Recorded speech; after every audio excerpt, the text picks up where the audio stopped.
Okay, अब आज हम अपनी डिस्कशन को एक डायलैक्ट्रिक इंटरफेस के लिए एक्सटेंड करते हैं। हमने अपने लास्ट डिस्कशंस में ये कंसिडर किया था कि हमारे पास एक परफेक्ट इलेक्ट्रिक कंडक्टर इंटरफेस है जो कि y = 0 पे पड़ा हुआ है, यानी कि जो XZ प्लेन है वो हमारा परफेक्ट इलेक्ट्रिक कंडक्टर इंटरफेस था। अब हम जो है वो यूँ अज्यूम करते हैं कि हमारे पास ये हमारे पास y एक्सिस है, ये हमारे पास z एक्सिस है, और ये जो y = 0 है, इसके दोनों तरफ हमारे पास मीडियम जो है वो उसकी परमिटिविटी जो है वो डिफरेंट है। ओके, आप परमिबिलिटी भी डिफरेंट ले सकते हैं, दोनों को साइमल्टेनियसली डिफरेंट लिया जा सकता है। हम अपने डिस्कशन में जस्ट लेते हैं, ये एक डायलैक्ट्रिक मीडियम 1 है और ये डायलैक्ट्रिक मीडियम 2 है। ये हमारे पास एक डायलैक्ट्रिक इंटरफेस है। डायलैक्ट्रिक इंटरफेस मीन्स कि ये इंटरफेस है कि दो डायलैक्ट्रिक मीडियम्स को सेपरेट कर रहा है। मैं एक प्लेन वेव को जो है इसके ऊपर एक्साइट कर रहा हूँ जो कि इस डायरेक्शन y डायरेक्शन में प्रोपगेट कर रही है, और उसका इलेक्ट्रिक फील्ड जो है वो जो इलेक्ट्रिक फील्ड इसका ये इलेक्ट्रिक फील्ड है और इसका मैग्नेटिक फील्ड जो होगा ये डाउनवर्ड होगा। ये इंसिडेंट फील्ड का यहाँ से कुछ पार्ट जो होगा डायलैक्ट्रिक इंटरफेस है, कम्प्लीटली रिफ्लेक्ट बैक नहीं होगा, पार्शली जो होगा वो रिफ्लेक्ट बैक हो जाएगा और पार्शली जो होगा वो ट्रांसमिट हो जाएगा। वेव जो है वो यहाँ से रिफ्लेक्ट बैक हुई। अगर मेरे पास इलेक्ट्रिक फील्ड यूँ है तो मैग्नेटिक फील्ड जो है वो मेरे पास यहाँ आ जाएगा। यहाँ से जो ट्रांसमिट होगा वो यूँ है, ये मेरे पास E रिफ्लेक्टेड है,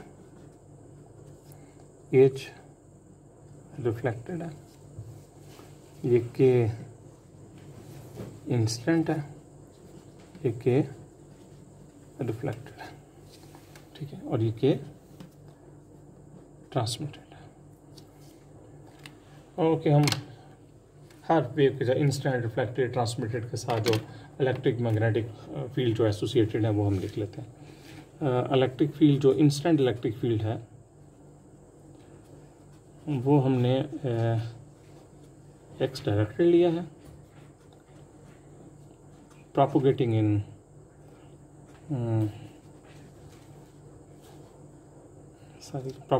y direction.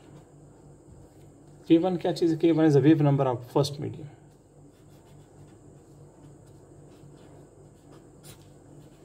Mu naught epsilon. Okay, तो वेव वेक्टर क्या है? Instant wave vector is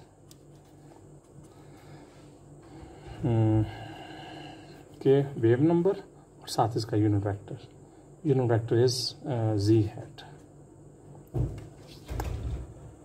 sorry, unit vector is by, क्योंकि वेव आपकी यूं प्रोपगेट कर रही है,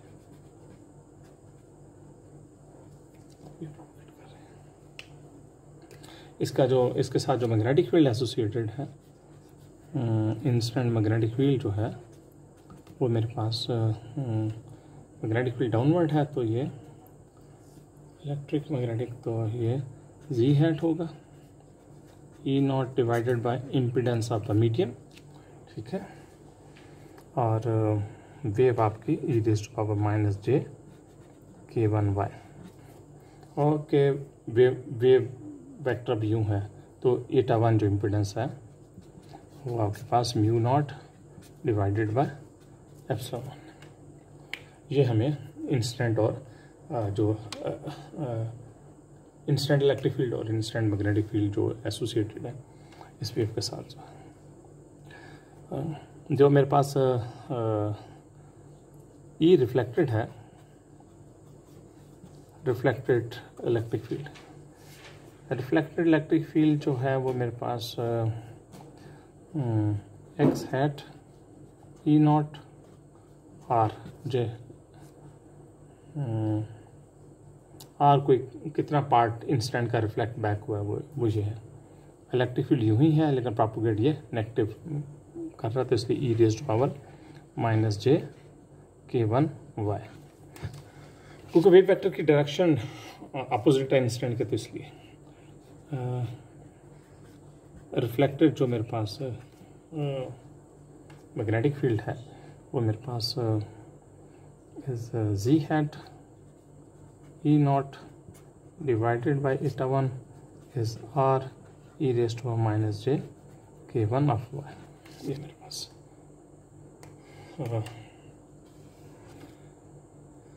रिफ्लेक्टेड वेव के साथ जो इलेक्ट्रिक और मैग्नेटिक फील्ड एसोसिएटेड है मैंने वो लिख लिया। जो ट्रांसमिटेड है अब हम इसको लिख लेते हैं। मेरे पास जो ट्रांसमिटेड वेव है इसके साथ जो X hat E naught R T one कितना पार्ट ट्रांसमिट हुआ है, E raised to power minus J plus J K two, क्योंकि मेरी वेव जो है अब के टू मीडियम में प्रोपोगेट कर रही है इस तरह, और इसका इलेक्ट्रिक, ठीक है, ये टी वन है।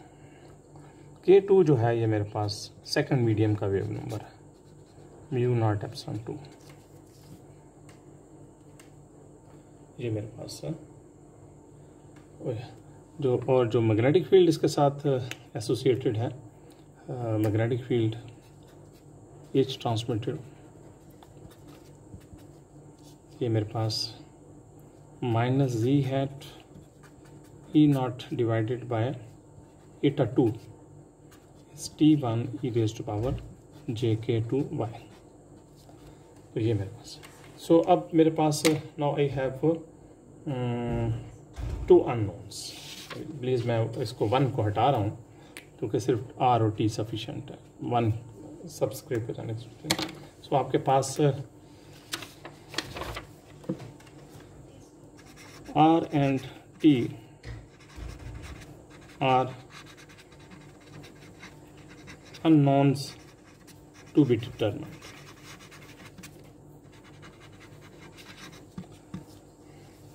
और ये दो अननोन जो हैं ये हम इनको बाउंड्री कंडीशन लगा के डिटर्मिन करें। बाउंड्री कंडीशंस क्या हैं?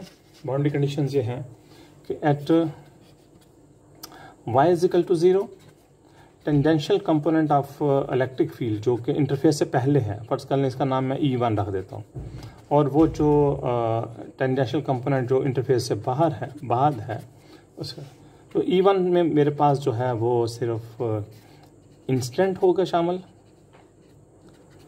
और मेरे पास रिफ्लेक्टेड शामिल होगा, और E2 में जो मेरे पास होगा ये ट्रांसमिटेड शामिल होगा, लेकिन ये at y is equal to 0। Similarly मैं यहाँ कहूँगा कि मेरे पास जो मैग्नेटिक फील्ड है H incident plus H reflected, ये H ट्रांसमिटेड, ये मेरे पास दो बाउंड्री कंडीशंस है। मैं इन दोनों बाउंड्री कंडीशंस को अप्लाई कर देता हूँ, लेकिन ये दोनों boundary condition at the interface, तो मेरे पास मैं अगर पहले वाली बाउंड्री कंडीशन अप्लाई करूं तो एक्स कंपोनेंट जो है वो दोनों तरफ जो इलेक्ट्रिक फील्ड के मैं उनको इक्वेट कर लेता हूं, तो मेरे पास आ जाएगा ई नॉट इंसिडेंट का जो एक्स कंपोनेंट, वाई तो 0 कर लिया गया है, प्लस ई नॉट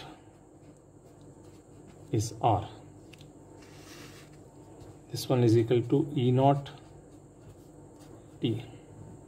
ये मैंने पहली बाउंड्री कंडीशन जो है ना इसको यूज़ किया, तो ये मेरे पास यहाँ से at Y is equal to 0, ठीक है, at Y is equal to 0। अब मैं दूसरी बाउंड्री कंडीशन जो है वो इसको यूज़ करूँ। दूसरी बाउंड्री कंडीशन क्या है कि टेंजेंशियल कंपोनेंट जो है उनको इक्वेट कर लिया जाए, तो ये मेरे पास आ जाएगा minus E naught divided by eta one plus E naught by eta 1 is R. This one is equal to minus E naught by eta 2 is T. ये भी at y is equal to 0. E not common लिया जा सकता है दोनों तरफ से, और मुझे यहाँ से जो दो इक्वेशंस जो हैं सिंपल होने के बाद हासिल हो गई हैं. एक हो गई है 1 plus R is equal to T, ठीक है. दूसरी मेरे पास आ गई है minus eta 2 plus eta 2 R is equal to minus eta 1 T. तो मैं अगर इसको eta 1 से मल्टीप्लाई कर दूँ, ऐड कर दूँ, तो यहाँ से मेरे पास आ जाएगा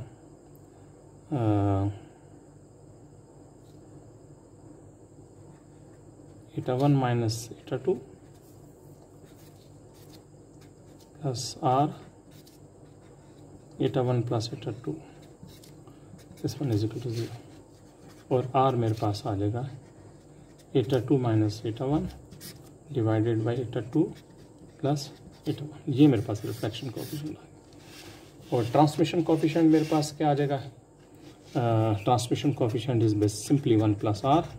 इसमें प्लस आर किया जाएगा तो मेरे पास आ जाएगा 2 eta 2 eta 1 प्लस eta 2.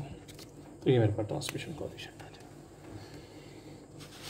तो मैं अगर इनको सब्स्टिट्यूट कर दूँ यहाँ पर कि आर जो है वो ये बेसिकली मेरे पास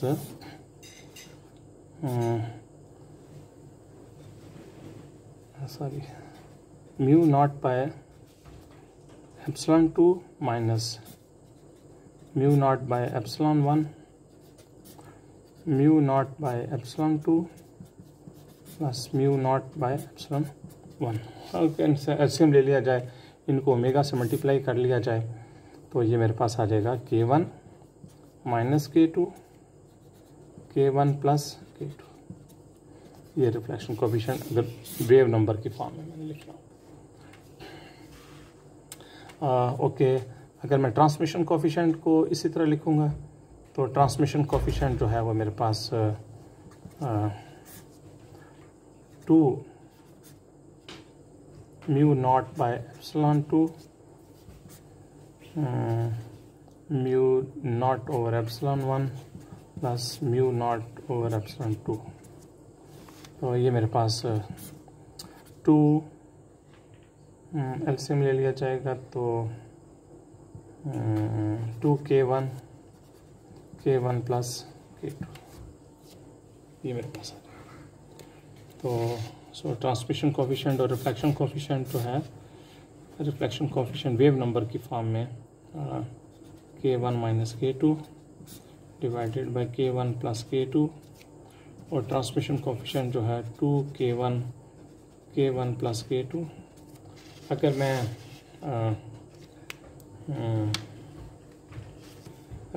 अगर मैं स्पेशल केसेस हम कर लेते हैं इसमें डिस्कस.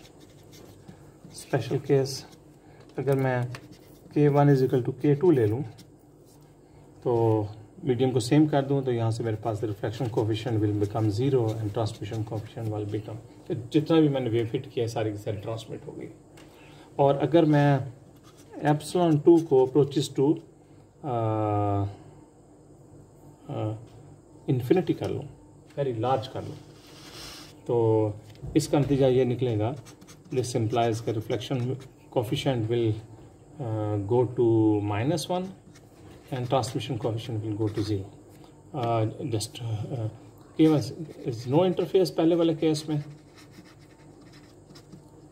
और दूसरे वाले केस में परफेक्ट इलेक्ट्रिक कंडक्टर केस. और ये मेरे पास है.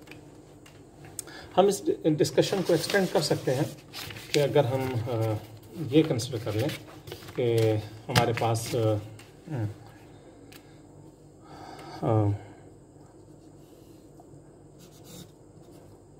दोनों तरफ जो है वो यहाँ पर एप्सिलॉन 1 मीडियम है, म्यू 1, दोनों जो है वो परमिटिविटी और प्रोबेबिलिटी दोनों फ्री स्पेस से डिफरेंट है. तो मैं इसको वेव से जो है वो हिट कर तो अगर मैं नॉर्मल इंस्टेंट हिट करूँगा तो फिर भी जो है वो मेरे पास रिफ्लेक्शन कोफिशिएंट तो वही आएगा, K1 minus K2, K1 plus K2। लेकिन अब जो K1 होगा वो हमारे पास ओमेगा μ1 एप्सिलॉन 1 और K2 जो होगा ओमेगा μ2 एप्सिलॉन 2 होगा। और आप देखें, पहले मैंने अगर एप्सिलॉन 2 को इन्फिनिटी कर रहा था तो ये जो है वो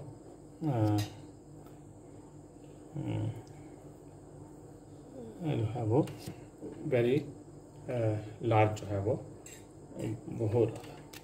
तो ओके, वो एक परफेक्ट इलेक्ट्रिक कंडक्टर के तौर पे जो है वो चीज़। ट्रांसमिशन कोफिशिएंट जो है वो हमारे पास 2K1 भी यही आएगा, और जबकि मैं इनको जो है वो डिफाइन जो है वो कर चुका हूँ।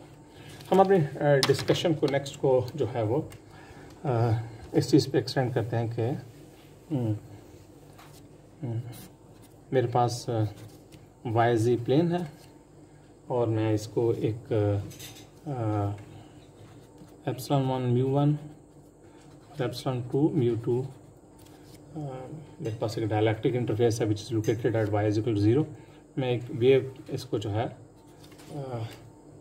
एक वेव से हिट कर रहा हूँ which is making angle θi with horizontal. Electric field को मैं इस तरह ले। अब मेरे पास जो यहाँ से जो वेव रिफ्लेक्ट बैक हो रही है वो यूँ जो है मेरे पास रिफ्लेक्ट बैक हो रही है। ये मेरे पास इलेक्ट्रिक फील्ड है और ये मेरे पास मैग्नेटिक फील्ड जो है वो इंस्टेंट मैग्नेटिक फील्ड जो मेरे पास इंस्टेंट इलेक्ट्रिक फील्ड। यहाँ जो मेरे पास रिफ्लेक्टेड मैग्नेटिक इलेक्ट्रिक फील्ड है यूँ है, तो जो मेरे पास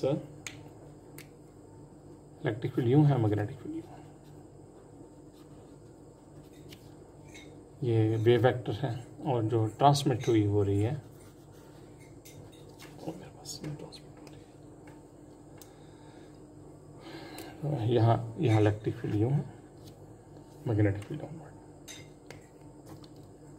मैग्नेटिक फील्ड जो है वो यूँ डाउनवर्ड। अब हम तीनों जो है वो इलेक्ट्रिक फील्ड जो इंस्टेंट हो रहा है, रिफ्लेक्ट हो रहा है और ट्रांसमिट हो रहा है, इन तीनों को 1 बाय 1 लिख लेते हैं। जो मेरे पास इंस्टेंट इलेक्ट्रिक फील्ड है वो मेरे पास E0 x hat e raised to power JK1